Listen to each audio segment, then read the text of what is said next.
Sri Aurobindo has been telling us about the life goddess, how she is perpetually dissatisfied because she's carrying within her the memory of the supreme paradise from which she fell, the realm of pure bliss.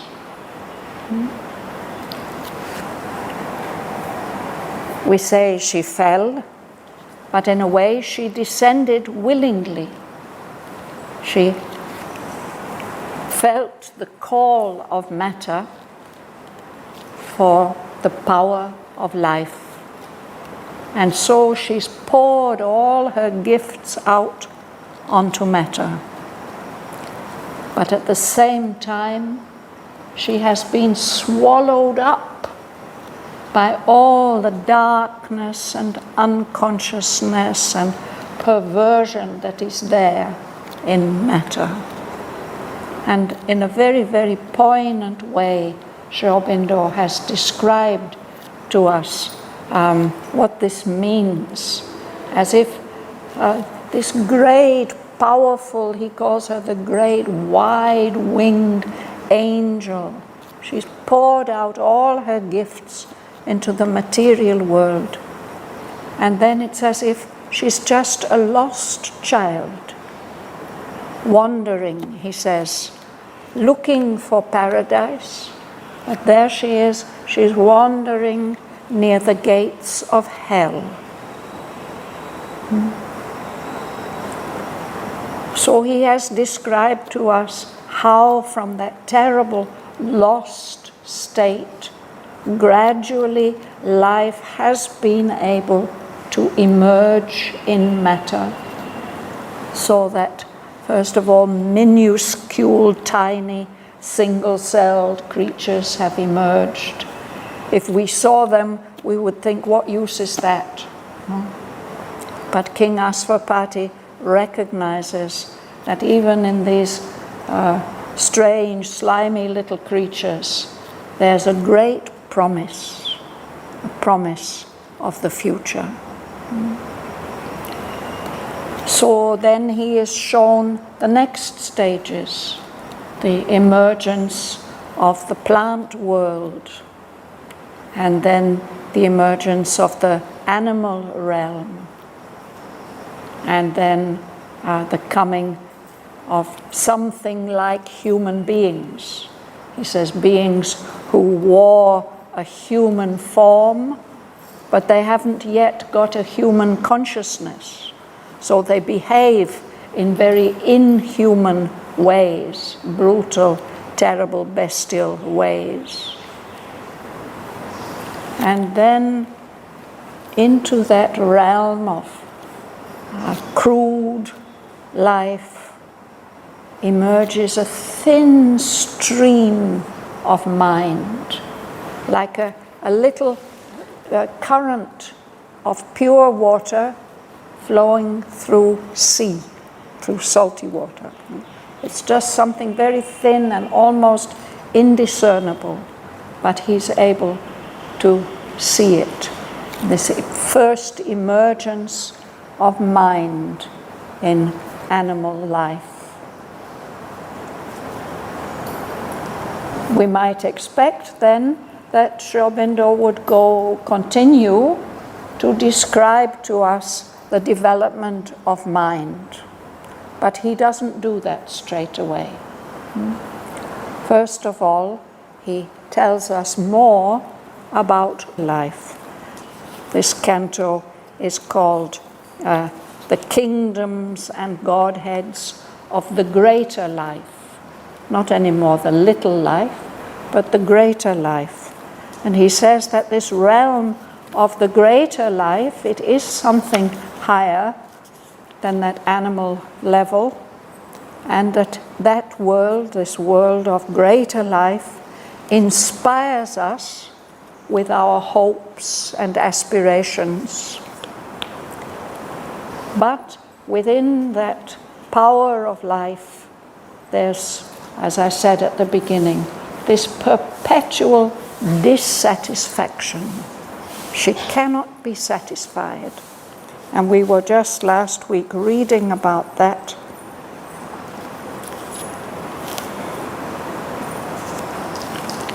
I'm reading now on page 199.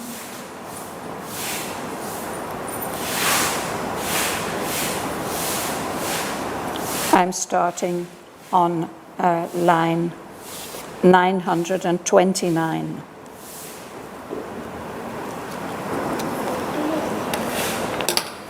In a memory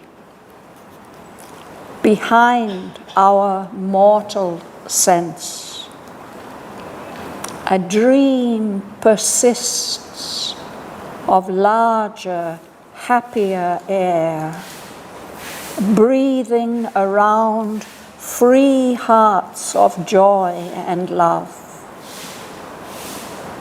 forgotten by us, immortal in lost time. It's as if the life goddess remembers that, but we can't remember it. It's as if it has never existed. A ghost of bliss pursues her haunted depths. But for she remembers still, though now so far, her realm of golden ease and glad desire, and the beauty and strength and happiness that were hers in the sweetness of her glowing paradise, in her kingdom of immortal ecstasy, halfway between God's silence and the abyss, the deep, dark gulfs of falsehood and ignorance. She remembers, and because she remembers, we also have some eternal longing for that paradise.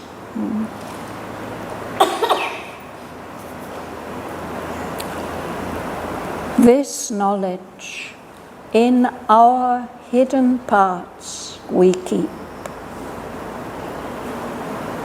awake to a vague mystery's appeal. We meet a deep, unseen reality, far truer than the world's face of present truth. We are chased by a self we cannot now recall, and moved by a spirit we must still become. As one who has lost the kingdom of his soul, we look back to some God phase of our birth other than this imperfect creature here, and hope in this or a diviner world to recover yet from heaven's patient guard what by our mind's forgetfulness we miss, our being's natural felicity, our heart's delight we have exchanged for grief, the body's thrill we have bartered for mere pain, the bliss for which our mortal nature yearns, as yearns an obscure moth to blazing light. Our life is a march to a victory never won. This wave of being longing for delight, this eager turmoil of unsatisfied strengths, these long, far files of forward-striving hopes lift worshipping eyes to the blue void called heaven, looking for the golden hand that never came, the advent for which all creation waits, the beautiful visage of eternity that shall appear upon the roads of time. Yet still to ourselves we say, rekindling faith, oh, surely one day he shall come to our cry. One day he shall create our life anew and utter the magic formula of peace and bring perfection to the scheme of things. One day he shall descend to life and earth, leaving the secrecy of the eternal doors into a world that cries to him for help and bring the truth that sets the spirit free, the joy that is the baptism of the soul, the strength that is the outstretched arm of love. One day he shall lift his beauty's dreadful veil, impose delight on the world's beating heart, and bear his secret body of light and bliss.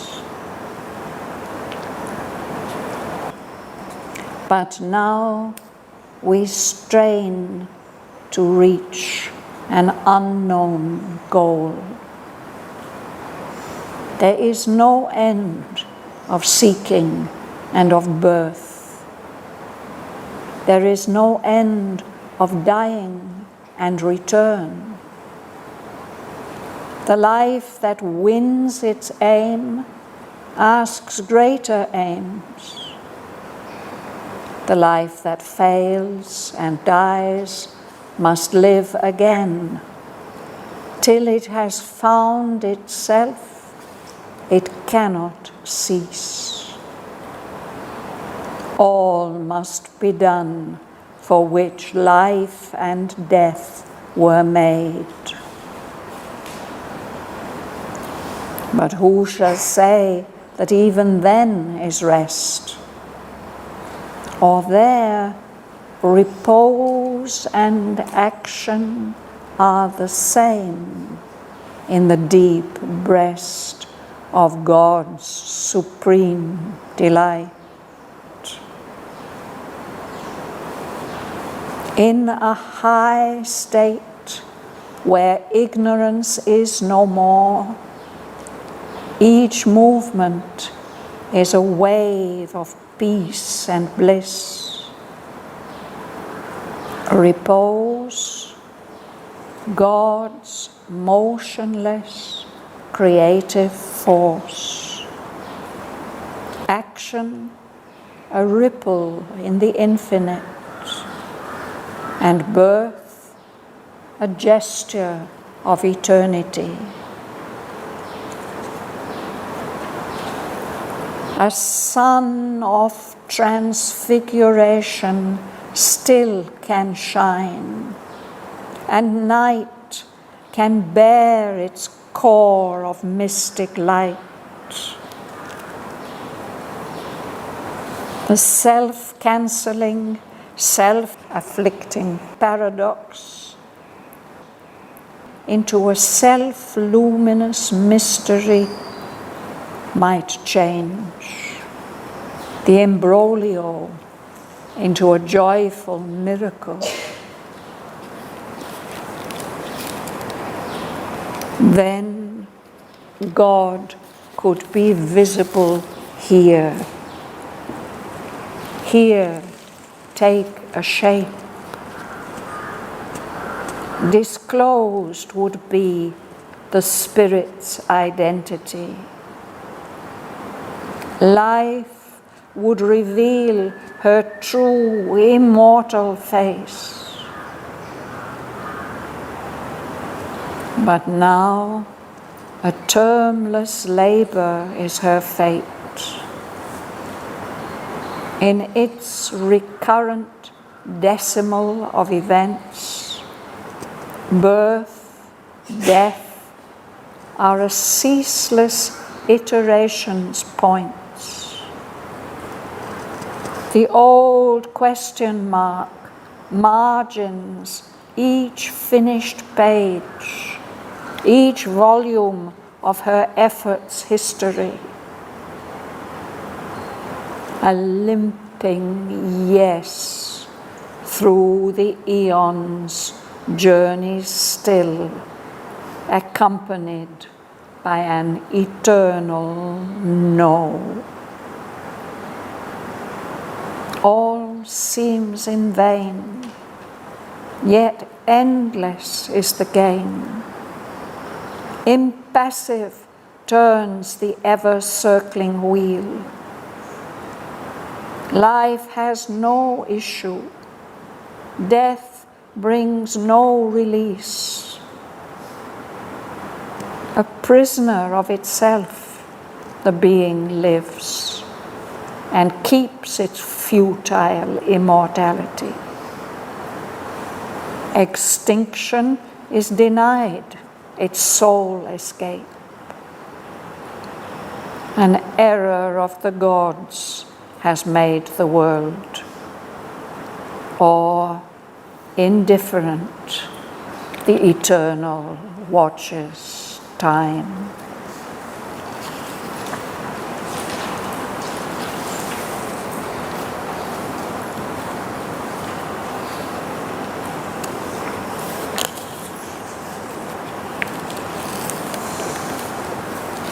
So, King Aswapati has made already such a long journey and observed and explored so much. And he's reached from the very crude beginnings of material life to this higher life. But this is the conclusion he has come to.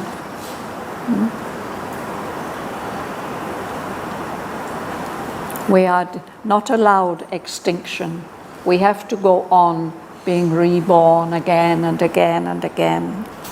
And we can conclude that it's all a terrible mistake of the cosmic powers. An error of the gods has made the world. Or there's an eternal power, but it doesn't care anything about this world that is made, about us and our sufferings and our aspirations. Indifferent, the eternal watches time.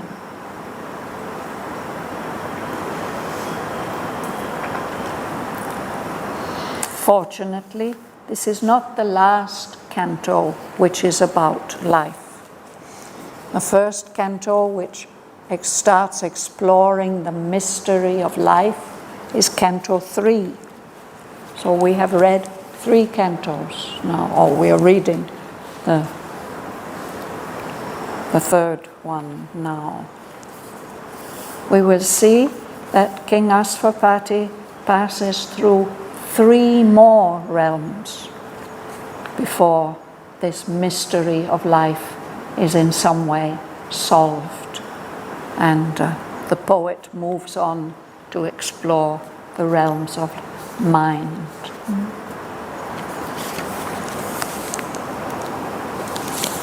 So let's go back to this, page 940. You'll start, Philomena?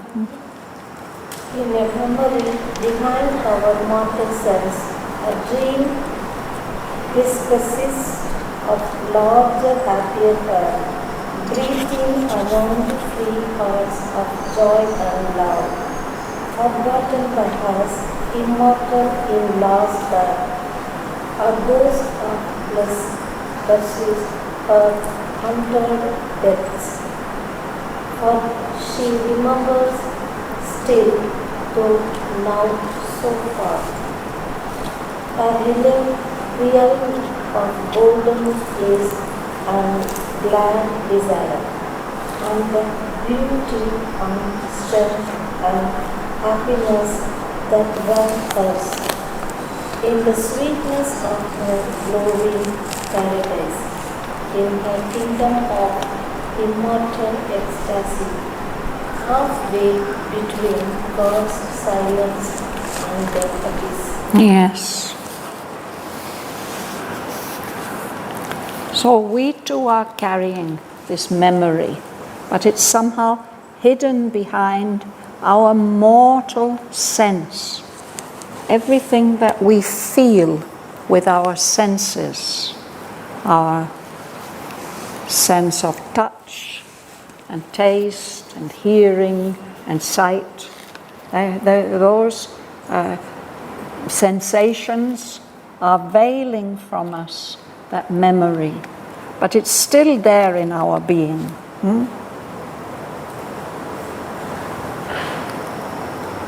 It's there as a kind of dream which we are all carrying within us. A dream of a larger, happier air than this earthly atmosphere. That happier air is breathing around free hearts, hearts that are full of joy and love. We've forgotten that dream, but it is immortal in lost time, time that we have lost track of. So there's a kind of ghost, a trace of bliss is always following the life goddess wherever she goes. Her haunted depths, or the deeper levels of her being, are always remembering what should be really, no? She's remembering still, although it's now so far, far away. She's remembering her true home, her realm, her kingdom of golden ease. There's no tension or stress or trouble there. No? Golden ease, glad desire, some happy desires, not always feeling dissatisfied. She's remembering somehow the beauty and strength and happiness that were hers, that she had and enjoyed in the sweetness of that original home of hers, her glowing paradise, her kingdom of immortal ecstasy. And here Sri Aurobindo tells us where that paradise is. It's halfway between God, the silence of the Supreme, and the abyss, the black hole which King Aswapati will have to travel into. The next canto is called The Descent into Night. In order to find the key to change this terrible situation, he will have to go down into the abyss, the black darkness.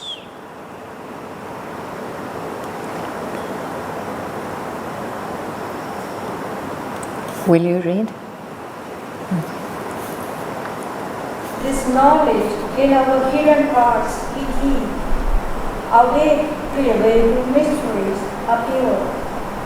We meet a deep unseen reality, far truer than the birth phase of present truth. We are chased by self we cannot now recall.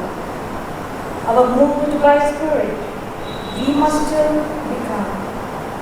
As one who has lost the kingdom of his soul, we look back to some dark days of our birth. Other than these imperfect creatures here, and hope in this or a diviner world, to recover aid from heaven's patient God.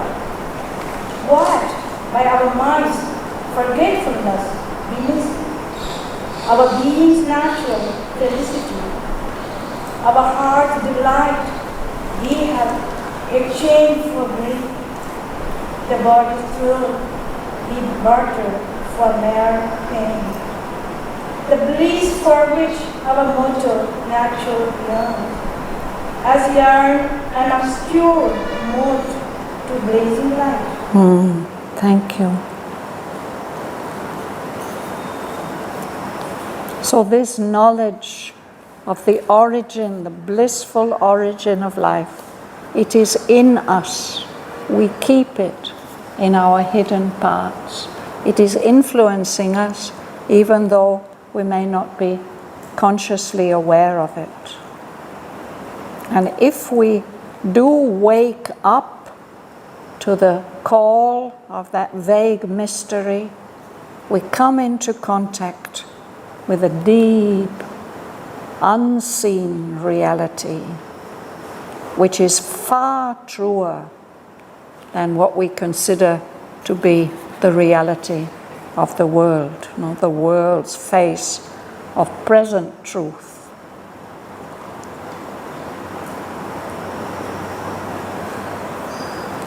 That memory, that call is always following us.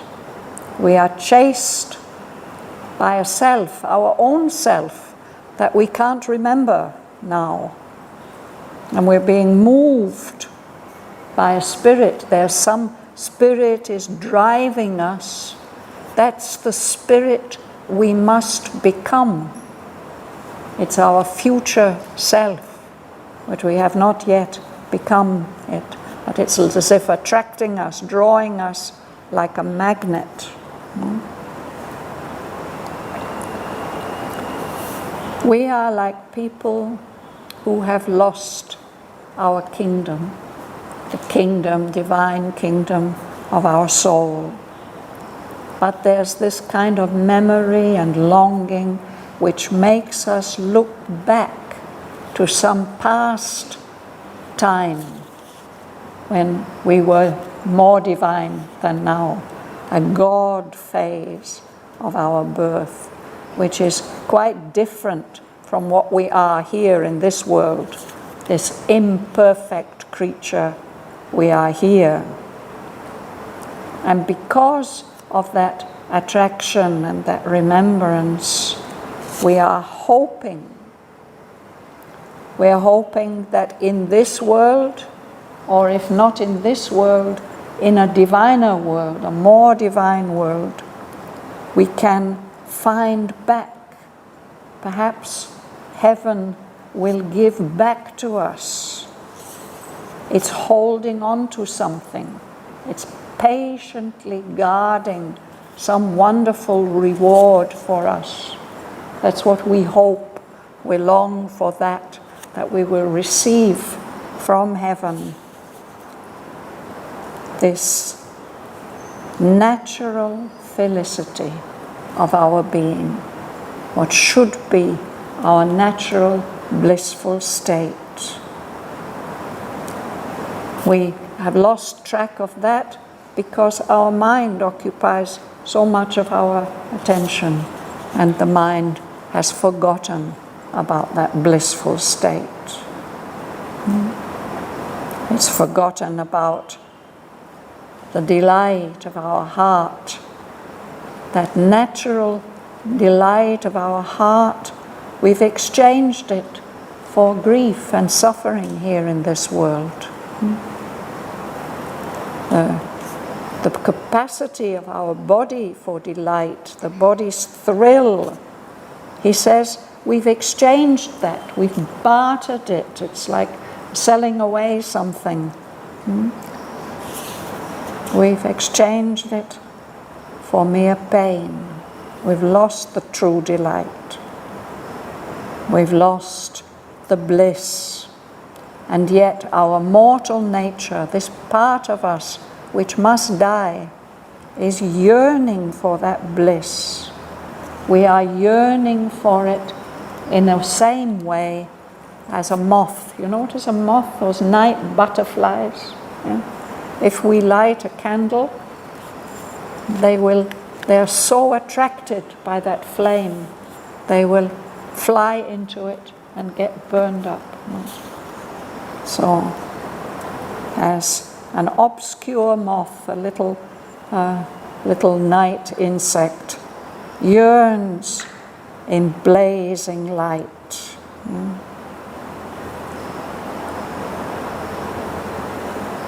Would you read, Joel?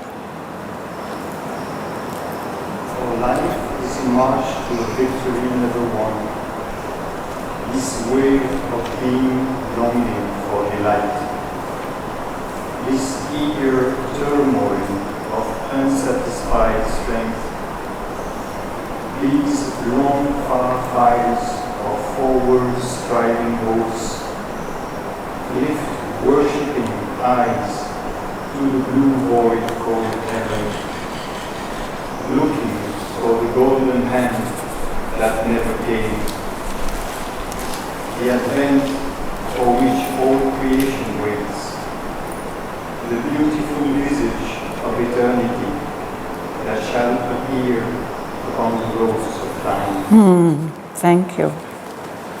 So this is in a way what our life is like. It goes on, it's a long march. We're promised a victory, but we never seem to reach it. This victory is never won. And what is carrying us forward is like a big wave of existence which is longing for delight. The strengths and powers that move our lives are unsatisfied. They're always striving for satisfaction, but it's just some kind of troubled state. This eager turmoil of unsatisfied strengths. We think, oh, if I only do this, then I will be happy, then I will be satisfied. And it's as if all our hopes, our wishes, they're like a kind of pilgrim line of people, this long, far files of forward striving hopes, all our human hopes. No? They are lifting, worshipping eyes up to this blue emptiness we call heaven. And we're always hoping for that golden hand to come down and rescue us. No? But so far it never came.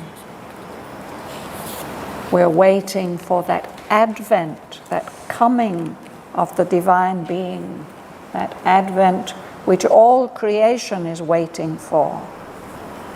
The appearance of the beautiful face of eternity that shall appear upon the roads of time. Always waiting for some fulfillment which never yet came.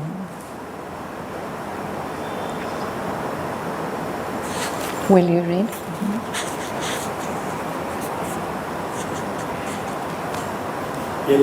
Yet still to ourselves we say rekindling faith. For surely one day he shall come to our cry. One day he shall create our life anew and utter the magic formula of peace and bring perfection to the scheme of things. One day he shall descend to life and earth, leaving the secrecy of the eternal doors into a world that cries to him for help, and bring the truth that sets the spirits free, the joy that is the baptism of the soul, the strength that is the outstretched arm of love. One day he shall lift his beauty's dreadful wheel, impose delight on the world's beating heart, and bear his sacred body of light and bliss. So this is the way we comfort ourselves, with hope and faith. No? One day surely that divine advent will happen. The Lord will come. He will hear our cries for help, and He will change everything. He will create our lives anew, change them completely. He will utter those magic words that bring peace we long for so much, and perfection to the scheme of things in this imperfect world. One day He shall descend. He will leave His heaven and He will come here into our lives, to our earth, leaving the secrecy of those eternal doors that are the transcendent state that are beyond our reach. He will come here into this world that is crying to Him for help, and with Him He will bring the truth that sets the spirit free, and the joy that is the baptism of the soul that makes the soul sacred and complete. He will bring the strength that is the outstretched arm of love. In our world, however much love we have, we may not always be able to help those we love or those we see in need, no? That divine strength is needed. One day He shall lift the veil that is hiding His beauty from us. It's even a dreadful veil. It's a frightening appearance that He may have. No? He will lift that veil and we shall see His true beauty, and He will impose, He will force delight on the beating heart of the world, on the world's life. And there He will reveal His secret body of light and bliss. That is what we are hoping for, some great epiphany like that, some wonderful Savior to come and set everything right.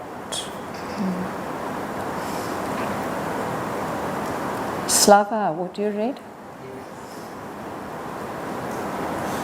But now, this train to reach an unknown world.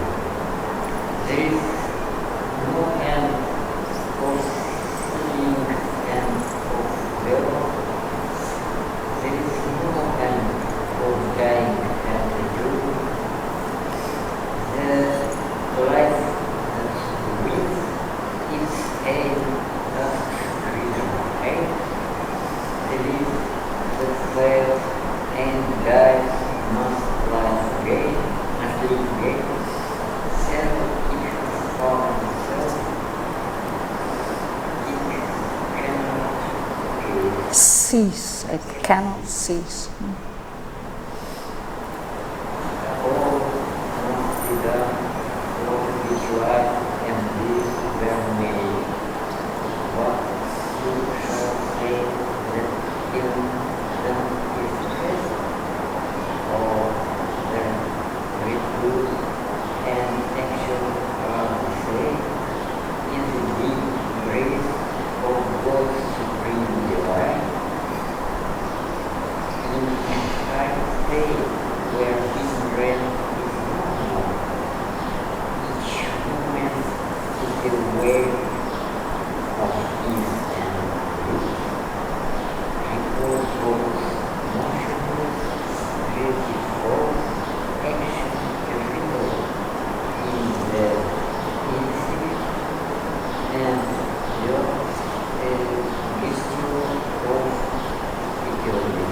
Thank you. So we say all those comforting words to ourselves and keep up our faith and our hope, but for the time being, we are straining, struggling to reach a goal which we don't even really know what it is. And in our lives, there's no end of seeking and of birth. There's no end of dying and return. If in our life we win some victory, some aim, then it wants greater aims in its next life. And the life that fails and dies has to live again. It's compelled to live again till it has found itself. It cannot cease. Everything has to be done for each soul, I suppose. All must be done, for which this process, this repetitive process of life and death, was made for a reason. And then he says, even when we do achieve that, when everything is done, who shall say that even then there is rest?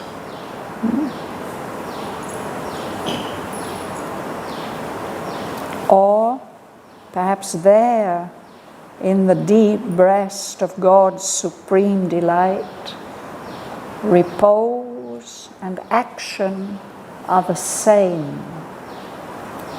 It is a kind of rest, but it's a kind of active rest. We can imagine some high state in which there is no more ignorance, and every movement is a wave of peace and bliss. There, repose, the state of rest, would be at the same time God's creative force at work without moving, motionless. Action would be just a tiny little ripple in the infinite ocean, and birth into the world, a gesture, a movement of eternity. Eternity expressing itself as the world and then drawing itself back.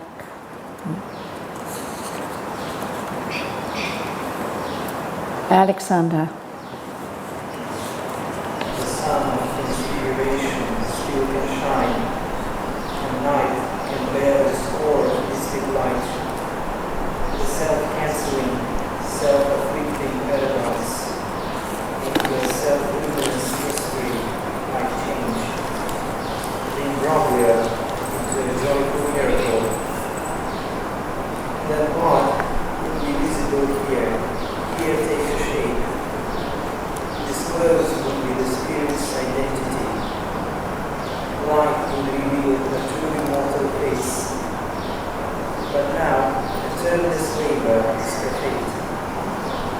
And its recurrent decimal of events, birth, death, a ceaseless iteration. Points.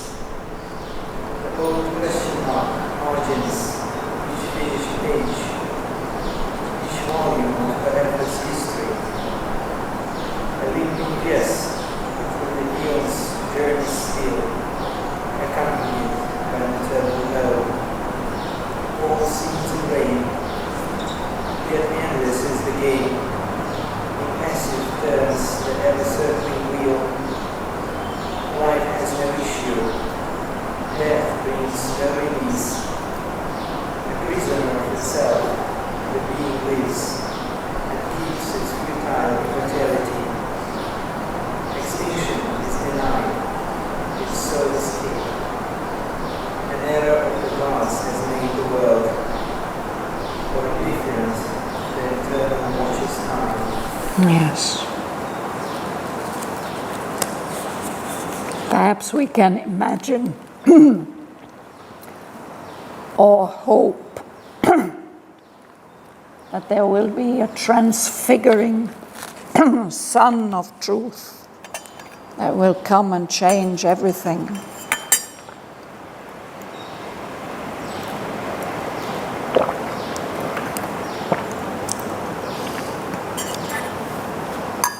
Make everything divine by its wonderful light.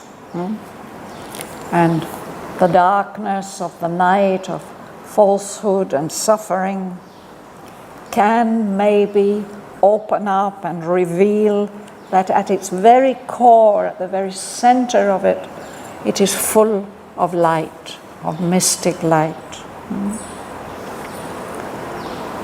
Perhaps this paradox, this contradictory state which we seem to live in, which is self-cancelling, it contradicts and crosses itself out, and it makes itself suffer, this self-afflicting paradox, suddenly might change into a self-luminous mystery, become full of light. No? And this imbroglio, this terrible, complicated mystery there seems no way out of, an imbroglio. It can happen in real life that things get so complicated we have no idea how to untangle them. No? That imbroglio, that confusion might change into a joyful miracle. And then God could be visible here, take a shape, a body here. And then the oneness of the Spirit would be revealed, disclosed. Life would reveal her true, immortal face. But now, the way it is, life has to toil, a termless labor. She has to go on struggling and striving. That seems to be the fate of life. Things go on happening, and it's like a recurrent decimal. In mathematics, there are numbers where after the decimal point, series just repeat themselves. So we mark that by a dot over the last number in the series. And it's just going to repeat itself and repeat itself and repeat itself again and again. So life and death are like that. They're like the dots which show that, oh, now the series starts again. Whatever page of our lives or our experience or our evolution, we might think, oh, that's completed.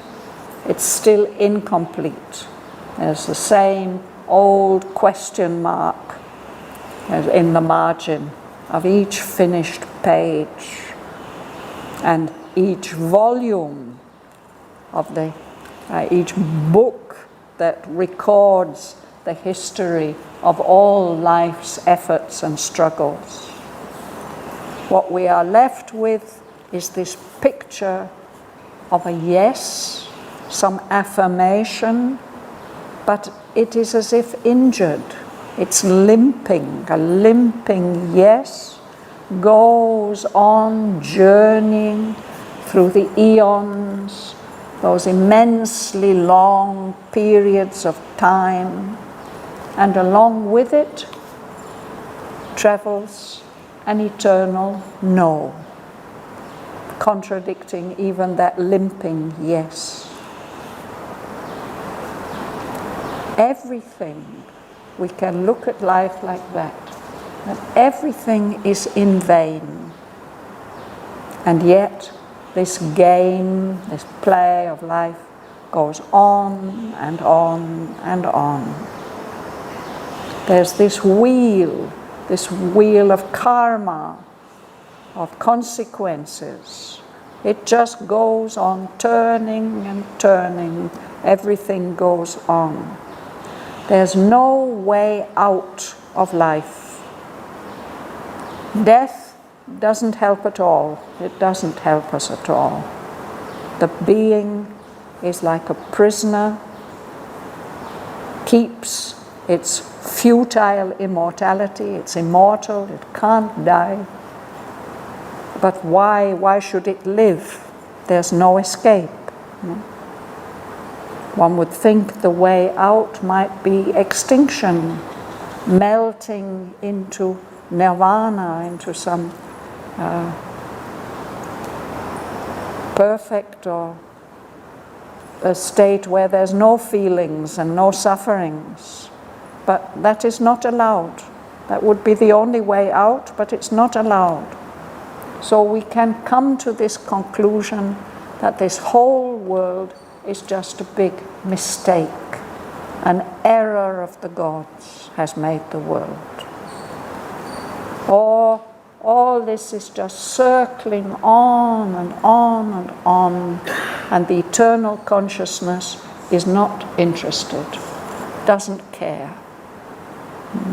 Indifferent, the eternal watches time. It's a very, very poignant conclusion to come to, and yet people who have really explored and thought about things do tend to come to this conclusion. It happens. So Aswapati is not going to remain content with this, not at all. He's going to have to go on in his journey, but it's going to take him down into the abyss, the descent into night. And then we have two very terrible cantos, the descent into night and then the world of falsehood. So we will prepare ourselves, we'll take up this next two rather difficult cantos, because at the end of Canto 8, Aswapati makes an amazing discovery, which projects him immediately up out of that abyss of terrible suffering and pain and death and falsehood. He's projected up into the paradise of the life gods. And that's a very short canto. And after that, he moves on to the worlds of mind.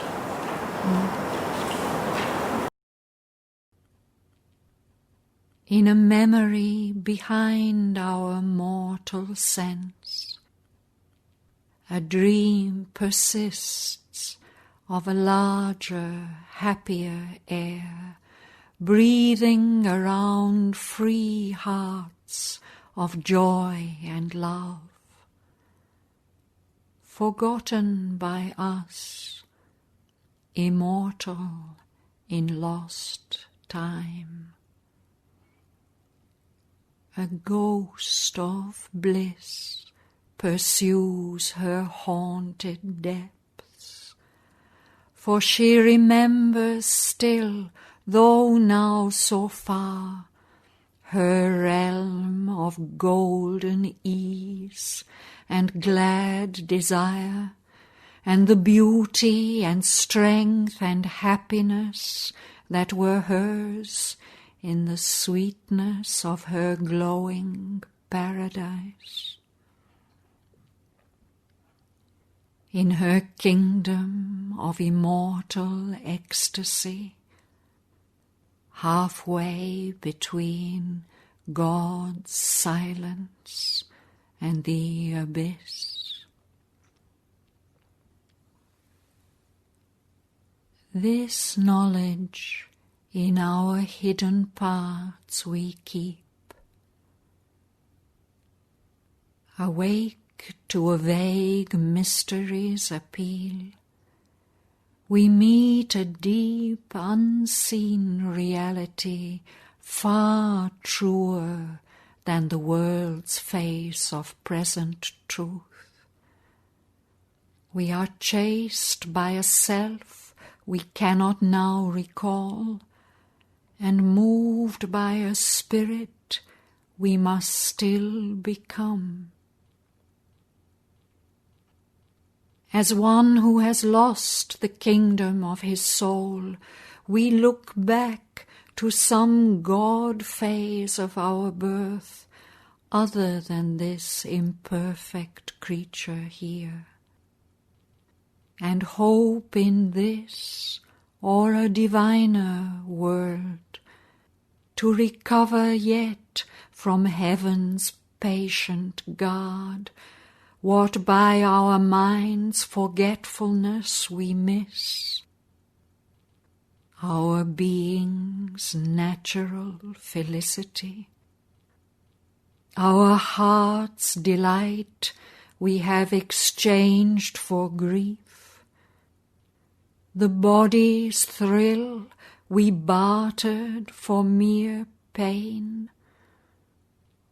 the bliss for which our mortal nature yearns, as yearns an obscure moth to blazing light. Our life is a march to a victory never won. This wave of being, longing for delight, this eager turmoil of unsatisfied strengths, these long, far files of forward-striving hopes, lift worshipping eyes to the blue void called heaven, looking for the golden hand that never came.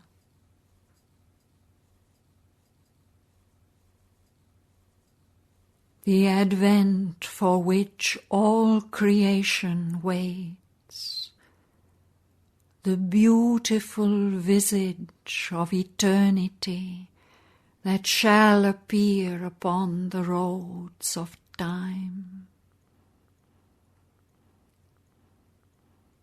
Yet still to ourselves we say, rekindling faith, oh, surely one day he shall come to our cry. One day he shall create our life anew and utter the magic formula of peace and bring perfection to the scheme of things.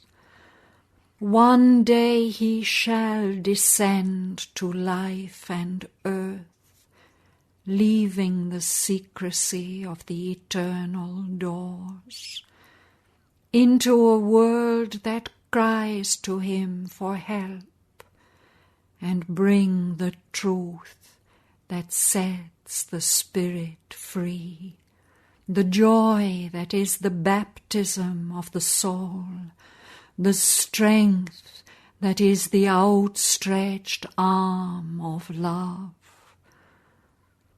One day he shall lift his beauty's dreadful veil, impose delight on the world's beating heart, and bear his secret body of light and bliss.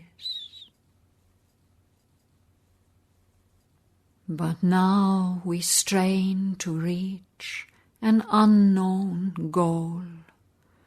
There is no end of seeking and of birth. There is no end of dying and return. The life that wins its aim asks greater aims. The life that fails and dies must live again. Till it has found itself, it cannot cease. All must be done for which life and death were made. But who shall say that even then is rest? Or there repose and action are the same in the deep breast of God's supreme delight? In a high state where ignorance is no more, each movement is a wave of peace and bliss. Repose, God's motionless, creative force. Action, a ripple in the infinite, and birth, a gesture of eternity. A sun of transfiguration still can shine, and night can bear its core of mystic light. The self-cancelling, self-afflicting paradox into a self-luminous mystery might change, the imbroglio into a joyful miracle. Then God could be visible here take a shape. Disclosed would be the Spirit's identity. Life would reveal her true immortal face. But now a termless labor is her fate. In its recurrent decimal of events, birth, death are a ceaseless iteration's points. The old question mark margins each finished page, each volume of her efforts' history. A limping yes through the eons' journey still, accompanied by an eternal no. All seems in vain, yet endless is the game. Impassive turns the ever-circling wheel. Life has no issue, death brings no release. A prisoner of itself the being lives, and keeps its futile immortality. Extinction is denied, its sole escape. An error of the gods has made the world, or indifferent the eternal watches time.